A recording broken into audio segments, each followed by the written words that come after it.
अस्सलामुअलैकुम क्लास।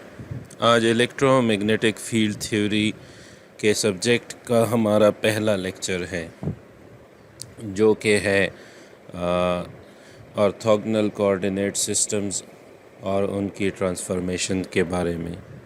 लेकिन लेक्चर पर जाने से पहले यहाँ पर हम ज़िक्र करें कि हम इस सब्जेक्ट में कौन से बुक्स फ़ॉलो करेंगे। तो जो आप लोगों के कोर्स आउटलाइन में रेफरेंस बुक दिया हुआ है वो है field and wave electromagnetics by David के चिंग। तो एक ये बुक हम फॉलो करेंगे और दूसरा जो हम बुक फॉलो करेंगे वो है इंजीनियरिंग इलेक्ट्रोमैग्नेटिक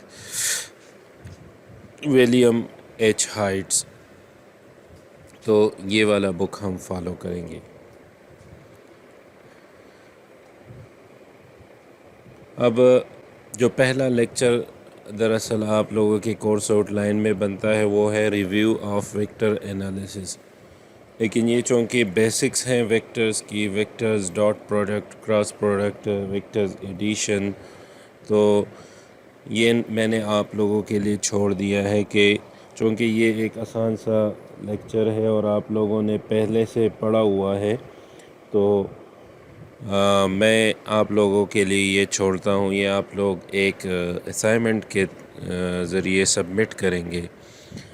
इसमें आप लोगों ने करना ये है कि वेक्टर स्केलर की डेफिनेशन और फिर वेक्टर के अरिथमेटिक्स जो कि addition, multiplication, subtraction of vectors, vector के टाइप्स और वेक्टर रिप्रेजेंटेशन वगैरह, इस पे आप लोग एक असाइनमेंट सबमिट करेंगे जो कि अगले वीक के पहले क्लास से आप लोग सबमिट करेंगे। ये असाइनमेंट मैं गूगल क्लासरूम पर अपलोड कर दूंगा।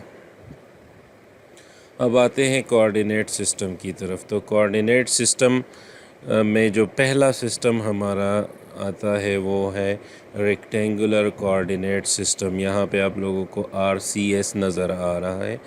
आर ये एक एब्रीवेशन है, R rectangular, C for coordinate, S for system. इस सिस्टम को कार्टेशियन कोऑर्डिनेट सिस्टम CCS से भी रिप्रेजेंट किया जाता है। इस सिस्टम के जो कंपोनेंट्स है वो है X, Y और Z। तो इसका एक एक्सिस हमारे पास होता है X, दूसरा Y और तीसरा Z होता है। ये एक 3 डायमेंशनल कोऑर्डिनेट सिस्टम है। तो इसमें अगर हम कोई पॉइंट रिप्रेजेंट करें तो उसके 3 कंपोनेंट्स बनेंगे, 3 कोऑर्डिनेट्स बनेंगे। एक इसका X कोऑर्डिनेट होगा, एक इसका Y कोऑर्डिनेट और एक इसका Z कोऑर्डिनेट होगा। मसलन अगर हम इस पॉइंट को एक्सप्रेस करना चाहें XYZ कोऑर्डिनेट पे या रेक्टेंगुलर कोऑर्डिनेट सिस्टम पे, ये वाला पॉइंट जो है इसको अगर हम रिप्रेजेंट करना चाहें तो हम इस पॉइंट को रेक्टेंगुलर कोऑर्डिनेट सिस्टम में कैसे अप्रोच करेंगे। तो हम इधर ओरिजिन से शुरू होंगे, यहाँ से ओरिजिन से शुरू होते हम X पे आएंगे, X पे यहाँ तक हम आ जाएंगे। ये जो इसका X कोऑर्डिनेट है इस पॉइंट का, ये वाला, ये जितनी वैल्यू इसकी होगी उतना हम X एक्सिस पे इधर तक मूव करेंगे, यहाँ तक आ गए। फिर इसके जो Y कोऑर्डिनेट के अकॉर्डिंग, ये जो Y कोऑर्डिनेट है इसके अकॉर्डिंग हम Y एक्सिस के पैरेलल हम इधर मूव करेंगे। फिर हम Z वाली वैल्यू के मुताबिक ये जितनी भी वैल्यू होगी उसके अकॉर्डिंग हम इधर से Z की डायरेक्शन में मूव करेंगे। तो जब हम तीनों कोऑर्डिनेट्स की डायरेक्शन में मूव करेंगे तो हम इस पॉइंट तक पहुंच जाएंगे। तो इस पॉइंट के जो कोऑर्डिनेट्स हैं उसके अकॉर्डिंग हम मूव करके रेक्टेंगुलर कोऑर्डिनेट सिस्टम में इस पॉइंट तक पहुंच सकते हैं। अब आते हैं एक दो एग्ज़ाम्पल की तरफ। ये एक पॉइंट क्यू दिया हुआ है जिसके कोऑर्डिनेट्स हैं 2, -2 और 1। 2 इसका x है, -2 y है और 1 z कोऑर्डिनेट बनता है। अब इस पॉइंट को अगर हम अप्रोच करना चाहें तो हम x चूँकि 2 है तो हम x की डायरेक्शन में, ये x है, x की डायरेक्शन में हम 2 पॉइंट्स आगे बढ़ेंगे। फिर y -2 है तो इस डायरेक्शन में y की वैल्यू पॉजिटिव है। हम इस डायरेक्शन में नहीं जाएंगे, इसके अपोजिट डायरेक्शन में जाएंगे, ओरिजिन से इस तरफ आएंगे। तो हम x की डायरेक्शन में यहाँ तक आए थे तो इधर से ही हम क्या करेंगे, y की डायरेक्शन में नेगेटिव साइड में 2 पॉइंट्स चले जाएंगे तो इधर तक आ गए। अब इसका जो z कोऑर्डिनेट है वो 1 बन रहा है तो हम इधर से ही, इधर तक हम आए थे, इधर से ही हम 1 स्टेप फॉरवर्ड चलेंगे तो z की डायरेक्शन में, और वो भी पॉजिटिव। अगर ये z की वैल्यू नेगेटिव होती तो हम डाउनवर्ड जाते, लेकिन चूँकि यहाँ पर z की वैल्यू पॉजिटिव है तो हम z की पॉजिटिव डायरेक्शन के अलॉन्ग जो है 1 स्टेप आगे जाएंगे। तो यहाँ तक हम पहुँच गए, ये हमारा पॉइंट Q हो गया। इसी तरह अगर हम इस पॉइंट को अप्रोच करना चाहें तो x की डायरेक्शन में 1 स्टेप आ गए और y की डायरेक्शन में 2 स्टेप जाएंगे यहाँ तक, फिर z की डायरेक्शन में हम 3 स्टेप ऊपर जाएंगे। तो यहाँ से अगर हम देखें तो 1 2 3 यहाँ तक, तो इधर से हम 1 2 3 मतलब 3 स्टेप ऊपर चले जाएंगे z की डायरेक्शन में। तो ये जो हमारे पास पॉइंट बन रहे हैं P और Q, ये इसके अलग-अलग से कोऑर्डिनेट्स बन गए।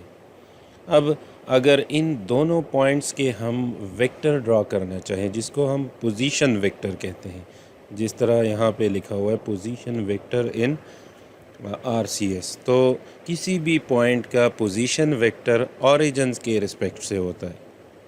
अब पॉइंट P है तो पॉइंट P का जो पोजीशन वेक्टर बन रहा है उसको हम OP कहते हैं, मतलब इनिशियल पॉइंट इसका O है, ऑरिजिन है, और जो फाइनल पॉइंट है वो P बन रहा है। तो OP इसको हम RP वेक्टर से रिप्रेजेंट कर रहे हैं। अब इसके कोऑर्डिनेट्स लिखने हैं। 1 इसका x कोऑर्डिनेट बन रहा है, उसके साथ हमने ax लिख दिया। ये ax, ay और az ये क्या चीज़ है, ये x, y और z के यूनिट वेक्टर है। और यूनिट वेक्टर क्या होता है, वो डायरेक्शन रिप्रेजेंट करता है।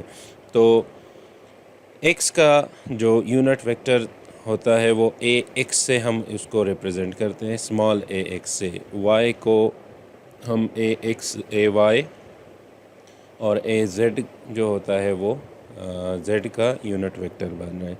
तो हमने x के साथ इसका यूनिट वेक्टर लिखना है, y के साथ इसका लिखना है और z के साथ इसका लिखना है। तो इस वेक्टर को अगर हम देखें तो इसका पोजीशन वेक्टर OP ये क्या बन रहा है, चूँकि O के कोऑर्डिनेट्स जो हैं वो 0 0 0 है, तो 1 - 0 1, 2 - 0 2, 3 - 0 3, और साथ हमने 1 के साथ ax लिख दिया जो कि रिप्रेजेंट कर रहा है कि ये इसका x कोऑर्डिनेट है इस वेक्टर का। इसके बाद y के साथ हमने ये जो 2 है इसके साथ हमने ay लिख दिया, तो ये इसका ay मतलब y कंपोनेंट है, और ये इसका कौन सा कंपोनेंट है, z कंपोनेंट जो 3 है। इसी तरह अगर हम लिखना चाहें OQ को, OQ मतलब ये वाला वेक्टर, तो वो हमारे पास पोजीशन वेक्टर RQ बन रहा है। इसके कंपोनेंट्स कौन कौन से बन रहे हैं, 2 -2 और 1, 2 -2 1। ये कंपोनेंट हम इधर लिख देंगे क्योंकि यहाँ पर जो O है उसके कोऑर्डिनेट 0 0 हैं। तो हमारे पास क्या हो जाएगा, ये 2 - 0 -2 -0 1 माइनस 0। तो यहाँ पे ये बन जाएगा 2ax, तो इसका x कंपोनेंट 2 आ गया इस वेक्टर का, -2 इसका y कंपोनेंट है, इसके साथ ay लिख दिया, और 1 इसका z कंपोनेंट है, इसके साथ az लिख दिया। तो ये हमारे पास था रेक्टेंगुलर कोऑर्डिनेट सिस्टम, जिसमें हमने देखा कि एक पॉइंट को या एक पोजीशन वेक्टर को हम कैसे रिप्रेजेंट करते हैं।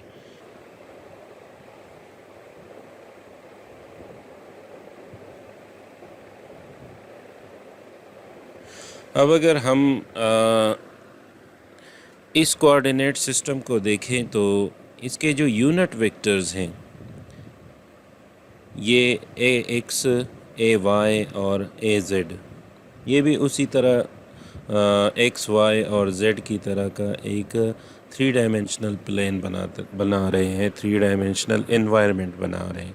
तो ये क्या होते हैं, राइट हैंड ट्रिपलेट्स होते हैं। राइट हैंड ट्रिपलेट्स का क्या मतलब है कि अगर हम अपने दाएं हाथ को यानी राइट हैंड को इस तरह रखें कि इसका थंब किसी इन तीनों में से किसी एक के डायरेक्शन में हो, एक्स वाई जेड में से किसी एक के डायरेक्शन में हो, जिस तरह यहाँ पे नज़र आ रहा है कि ये ए एक्स के डायरेक्शन में है, तो ये फिंगर्स जिस डायरेक्शन में कर्ल होंगी, मतलब इस तरह अगर हम इसको फिंगर्स को घुमाएं यहाँ इस तरह जिस डायरेक्शन में ये मुट्ठी बंद हो रही है, तो इन फिंगर्स की कर्ल की जो डायरेक्शन है वो हमारे पास क्या रिप्रेजेंट करेंगी, क्रॉस प्रोडक्ट रिप्रेजेंट करेंगी।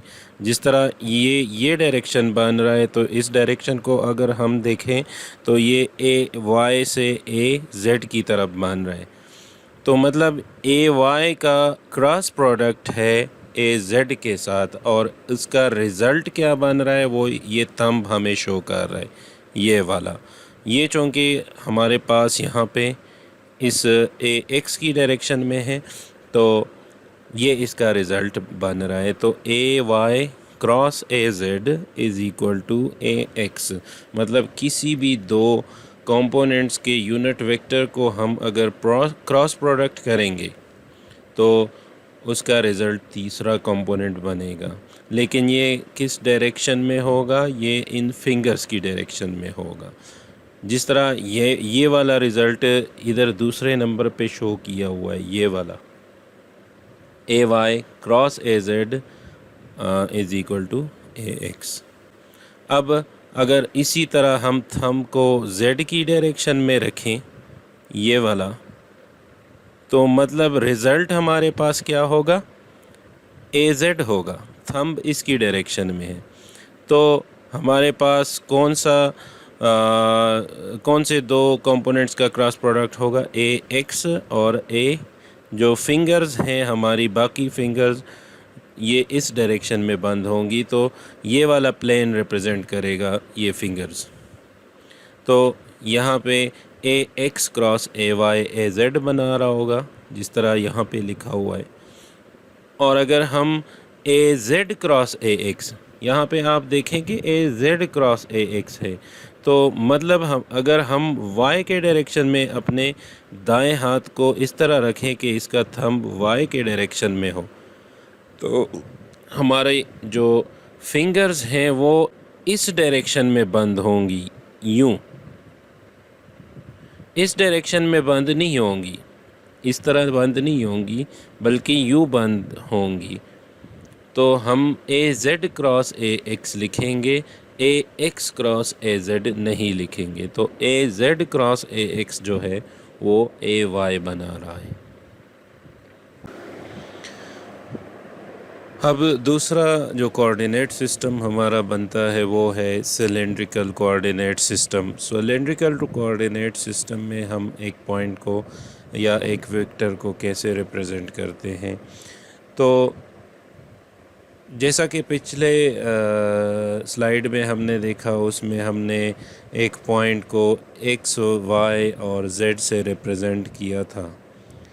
तो इसमें हम उसी पॉइंट को रिप्रेजेंट करेंगे रो, फाई और जेड से।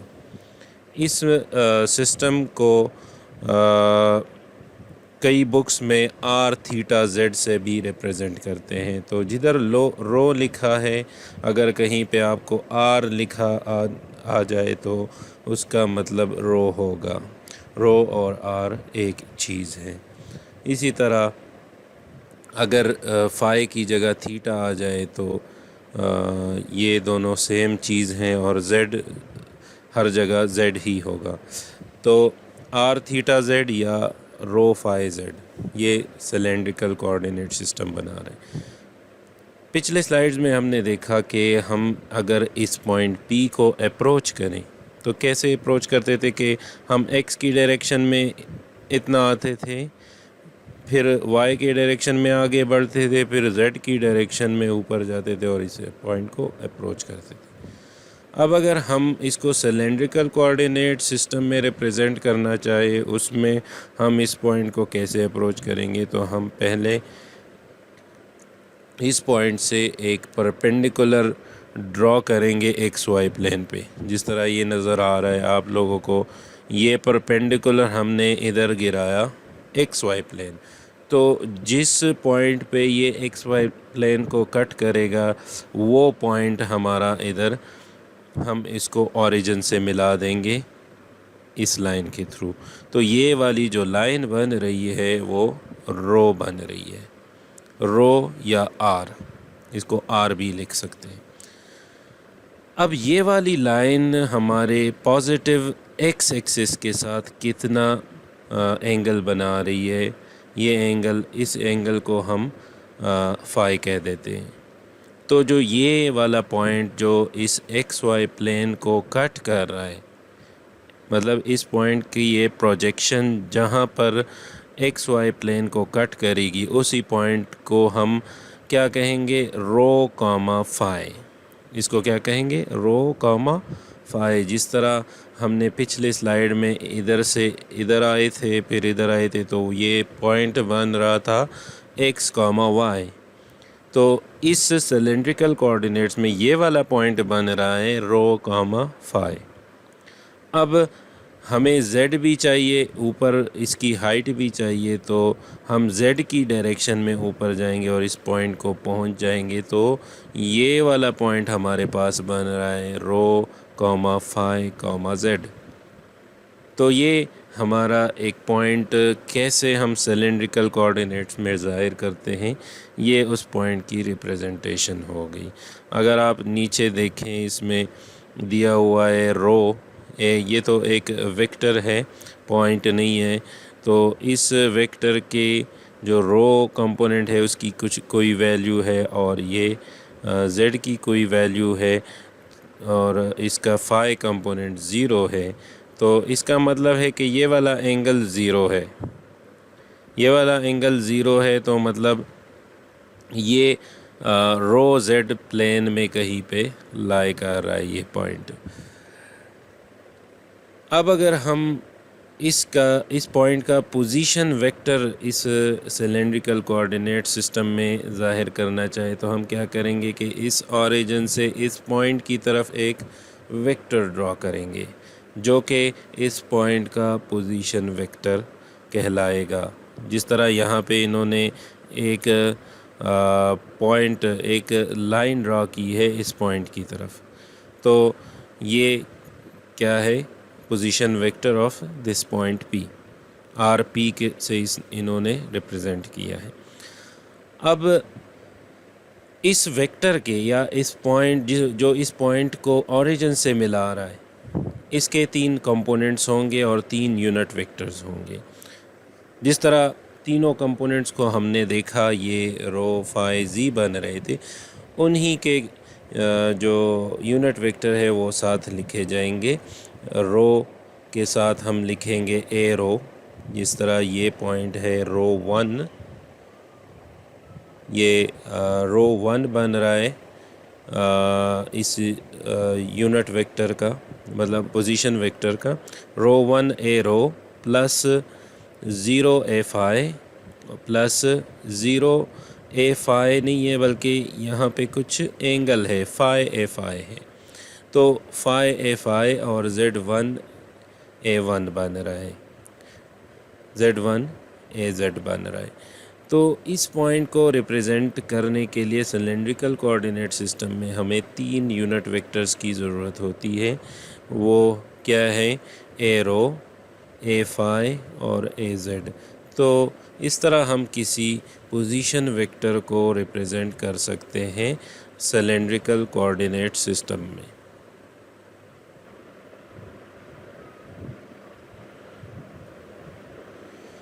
अब आते हैं स्फेरिकल कोऑर्डिनेट सिस्टम की तरफ। तो स्फेरिकल कोऑर्डिनेट सिस्टम में हम कैसे एक पॉइंट को रिप्रेजेंट करते हैं? ये पॉइंट P है, वही पॉइंट है जिसको हमने x, y, z और फिर सिलेंड्रिकल कोऑर्डिनेट सिस्टम में रिप्रेजेंट किया था। अब अगर हम इसी पॉइंट को रिप्रेजेंट करना चाहे स्फेरिकल कोऑर्डिनेट सिस्टम में, तो वो कैसे करेंगे कि उसी तरह का एक प्रोजेक्शन इधर गिराएंगे। इस पॉइंट का प्रोजेक्शन इस यहाँ पर इस एक्स वाई प्लेन को कट कर रहा है। तो ये वाला पॉइंट, इस पॉइंट को फिर हम ओरिजिन से मिलाएंगे। ये वाली लाइन जो है ये कितना एंगल बना रही है एक्स एक्सिस के साथ, तो वो हमारे पास इसका एक कंपोनेंट हो गया, वो फाई पी, ये वाला कंपोनेंट। अब जो ओरिजिन से पोजीशन वेक्टर इस पॉइंट का बन रहा है, जिसको हम पिछले स्लाइड में हमने आर से रिप्रेजेंट किया था, कैपिटल आर से। तो इसमें जो है ना हम इस पॉइंट इस लाइन को रिप्रेजेंट करेंगे स्मॉल आर पी से, जो कि एक कंपोनेंट है स्फेरिकल कोऑर्डिनेट सिस्टम का। तो ये स्मॉल आर पी जो है ये दूसरा कंपोनेंट हुआ, जो इधर लिखा हुआ है वो इसका दूसरा कंपोनेंट हुआ। अब ये स्मॉल आर पी लाइन जो है, ये वेक्टर, ये जेड एक्सिस के साथ कितना एंगल बना रही है, इसको हमने रिप्रेजेंट कर दिया थीटा पी के से। तो ये इसका तीसरा कंपोनेंट आ गया। तो हम स्फेरिकल कोऑर्डिनेट में हम कैसे एक पॉइंट को रिप्रेजेंट करेंगे? आर के साथ, जो कि ये वेक्टर बन रहा है, इसकी मैग्नीट्यूड यहाँ पे लिखेंगे, और दो एंगल्स के साथ। एक एंगल कौन सा है? ये थीटा पी है, इसको पोलर एंगल भी कहते हैं। और एक ये फाई पी है, इसको हम एज़िमुथल एंगल भी कहते हैं। तो ये वाला एंगल जो है थीटा पी, जिसको हम पोलर एंगल कहते हैं, वो कौन सा एंगल होगा? जो आर पी वेक्टर है वो जेड एक्सिस के साथ कितना एंगल बना रहा है, ये हमारे पास पोलर एंगल आ जाएगा। फिर इसके बाद ये जो प्रोजेक्शन है, ये यहाँ पे जब हम परपेंडिकुलर गिराएंगे और ये पॉइंट, इस पॉइंट को हम किधर मिलाएंगे? ओरिजिन के साथ। तो ये वाली जो लाइन बन रही है, इसको इस पॉइंट P या इस वेक्टर की प्रोजेक्शन कहते हैं। तो ये प्रोजेक्शन एक्स एक्सिस के साथ कितना एंगल बना रही है, इसको हम क्या कहेंगे? Phi P. तो एक लाइन और दो एंगल से हम स्फेरिकल कोऑर्डिनेट सिस्टम में एक वेक्टर को या उसको पॉइंट को रिप्रेजेंट कर सकते हैं। अब ये वाला जो जिस तरह उन दोनों सिस्टम्स में कंपोनेंट्स होते थे, तीन कंपोनेंट्स के तीन यूनिट वेक्टर होते थे, इसी तरह इनके भी इन्हीं के डायरेक्शन में, क्योंकि ये आर इस डायरेक्शन में है तो इसका यूनिट वेक्टर हम इस डायरेक्शन में ड्रॉ करेंगे। इसी तरह ए फाई, ये एक्स से वाई की तरफ है, तो ये एक्स से वाई की तरफ इसका यूनिट वेक्टर। और जो z है वो z एक्सिस से एक्स वाई प्लेन की तरफ है, यूँ इसका डायरेक्शन बन रहा है। तो इसको हम इस थीटा से रिप्रेजेंट करेंगे, ए थीटा। ये ए थीटा, ए आर और ए फाई, ये तीनों इसके यूनिट वेक्टर बन रहे हैं। तो हम किसी भी वेक्टर को अगर रिप्रेजेंट करेंगे तो इसको कैसे रिप्रेजेंट करेंगे? ए आर, ए फाई और ए थीटा से। तो ये हमारे पास क्या आ गई, तीनों सिस्टम्स में हम कैसे एक वेक्टर को रिप्रेजेंट कर सकते हैं और या एक पॉइंट को रिप्रेजेंट कर सकते हैं। नेक्स्ट लेक्चर में हम देखेंगे कि ये जो तीनों सिस्टम्स हैं इनको हम एक दूसरे के साथ कैसे मैप करते हैं, मतलब अगर हम रेक्टेंगुलर से सिलेंड्रिकल की तरफ ट्रांसफॉर्म करना चाहे तो कैसे करेंगे। इसी तरह अगर हम सिलेंड्रिकल से स्फेरिकल, स्फेरिकल से रेक्टेंगुलर, तो हम ये कैसे करेंगे। तो नेक्स्ट लेक्चर में हम ये चीज़ें देखेंगे।